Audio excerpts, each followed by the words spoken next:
Let's talk about all those cool tech choices that we're seeing for Genesis format. So make sure you guys smash the living crap out of the follow and the virtuous button so you guys don't miss out on more content. This card has been dubbed one of the biggest game changers coming in Genesis format, simply because the card is always treated as a branded and a Dogmatika card, so you are going to have some synergy with that. But you can send a monster that mentions Fallen of Albaz from your extra deck to the graveyard, target a face-up card on the field, and destroy it. So straight off the bat, anything that is in your extra deck that involves Albaz, you get a free dump, which then means you can trigger the effect of that card. But also, if you have an Ecclesia monster on your field or in your graveyard, you get to target a monster in either graveyard and start to summon it to your field. Now, you can only activate one, the Fallen and the Virtuous, per turn, but the amount of comments that I have read from people that, you know, this card is going to change Genesis format is honestly quite spectacular. It's kind of cool to see that the Chronicles deck is going to have an actual impact on the meta. You know, we're not going to be just sitting here kind of dwindling our thumbs going, you know, this is going to be a terrible result for the meta. No, it's actually quite the opposite. And, you know, with Branded getting these kind of interesting little power-ups, I mean, yeah, Branded Fusion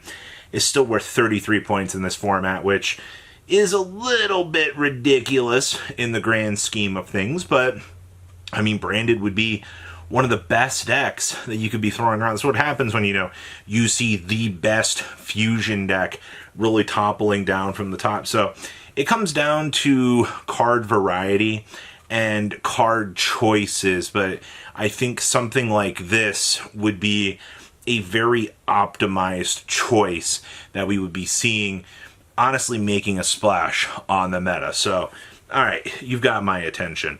So, next up is Jinzo Layered.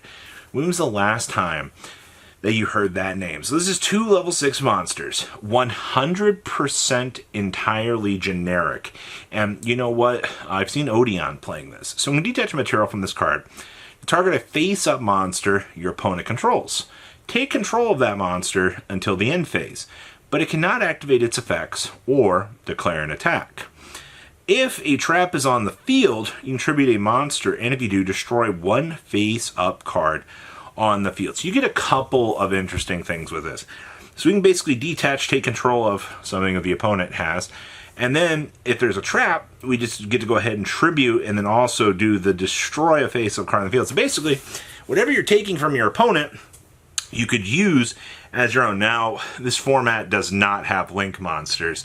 So, you know, if you are taking that monster and simply just moving it out of the way to your field, you know, you're going to have to understand that your opponent is going to get it back, and they will be able to do whatever they want with it. But if you're playing a game of, you know, if I can move this problem card out of the way and attack Regan, because there's nothing that stops Jinzo Layered from attacking in the same turn that it applies that key effect.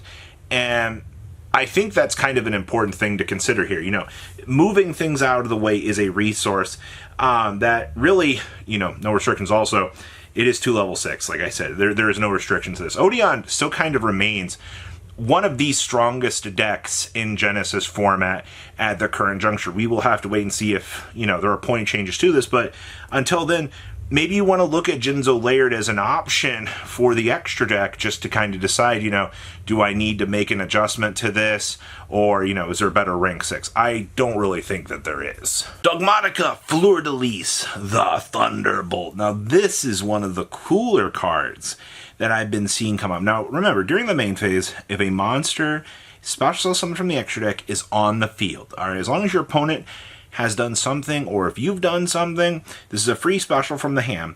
If this card is special from the hand, we get to set any Dogmatika trap card from your deck. Now, it can be activated this turn if your opponent controls a Fusion, Synchro, Xyz, or a Link monster with 2,500 or more attack. So, we've seen Regenesis kind of creeping around with this card right now as just kind of a toolbox option to, you know, get access to those punishments. Because, you know, you have the free ability to just convert your extra deck and throw things at your opponent, which is honestly kind of the game plan here. You know, you want to be able to turbo through and get to those big key pieces and do your job. It's a pretty easy thing to see and to work with. You've got to also remember Regenesis. The Regenesis spell itself is paywalled behind one of the bigger point payouts right now within the course of the format. 33 points per copy is a little bit toxic and at the same time a little bit hard to work with, which is not really much of an issue. I do appreciate the fact, though, that Regenesis is finding extra ways to get these larger bodies on the field. It's also 2,500, which means you have that interaction with Dragon's Mind, which, once again, when you're bridging together these different packages and you're like, hey, you know, I have found this cool toolbox of things to work with, that's exactly what I want to be hearing. I want to hear that this new Dogmatika card is looking very, very strong. And the reason why it's looking strong is we can just slot it into this. And congratulations, you've got all your pieces and you're good to go. Non-fusion area, much like the truck rumbling outside, is going to tell you, having a very simple floodgate card that says no fusions allowed is an incredibly powerful floodgate tool. Now, I've not seen a lot of decks choosing to play this, but for those builds that are very simply choosing to do this, it just is a free auto win button. Now, this does not stop already established fusion monsters on the field. You know, this is not a skill drain type of card. No, it just very as easily as something that puts a condition on the opponent that says no. Actually, it puts a condition on both of you that you can't do fusion summons. If you want to be really, really funny with this, you can hold it and chain it onto a fusion spell. And I think that's going to be where you're going to get most of your value. We talk a lot about chainability in these formats. And unless your opponent's playing, you know, something like MST in the deck to, you know, chain onto this, then, you know, I feel like you can get greedy at that point. It's one of those situations that it's like, if I can chain this and get my advantage, then maybe it's worth it. But sometimes, remember, the greed monster can really, really ruin your day. But, you know, you're in a format where synchros, exceeds, and fusions are the big dogs.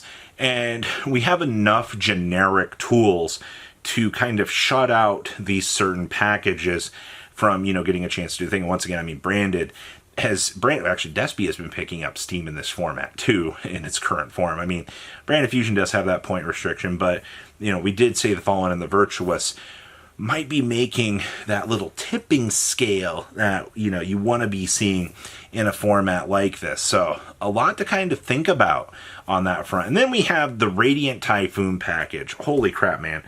Talk about a package that has just been really tipping the scales. It's free monster advantage. It's free draw power, which is crazy to think about. But also we're seeing this now being slotted into, you know, something like generators, of all things. How much more consistent can we make this deck? You know, how much more do you want generator to be better? Because now that you've got extra draw power and free monster generation packages, that's a little bit ridiculous when you think about it. So, you know, your key takeaways here with the Radiant Typhoon stuff being a splashable package is that's a lot of advantage, man. That's a lot of power being combined into one deck that is just generating a lot of advantage. And quite honestly, I don't really know if that's a good thing or not. But I mean, these are the tech choices that are, you know, changing the world of Genesis right now. There are a lot of very powerful cards that are tipping the scales for Genesis that aren't necessarily very strong in modern times. But when you look at the way that Genesis format is and how much time this format has had to develop, I mean, we're only about a month in now, and we're already seeing some very, very interesting things. So please, you know, leave a comment down below. Tell me what you guys think, and peace out, guys. Patrons, thank you. Thank